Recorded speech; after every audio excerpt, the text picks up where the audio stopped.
Hey everyone, and welcome back to another video. And in this video, I'm going to show you how to print a packing slip onto a 4x6 shipping label. Now, the reason you'd want to do this is because with these 4x6 labels, you could actually use a thermal printer to print out your packing slips. And so a thermal printer doesn't use ink. It's going to save you money. It's going to be very efficient. So in order to do this, let's go hop onto our eBay account and then click on orders. And then let's print the packing slip for, we'll do all orders. We'll print the packing slip for this one that's been shipped on April 9th.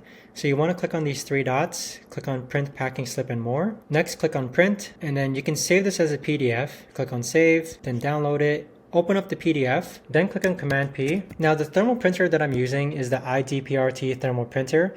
You want to make sure that you change the paper size to be 4x6 and then click on print. Now once you print it, it should print out, and here we have it. Okay, so we've now printed out our packing slip onto a 4x6 label. Now this is very easy to do, and again it saves ink, and I'll leave a link to the thermal printer that I'm using down below in the description. But if you guys know of a better or easier way to actually do this, let me know in the comments down below. I would love to know. Thanks so much for watching everyone, and I'll see you guys all in the next video.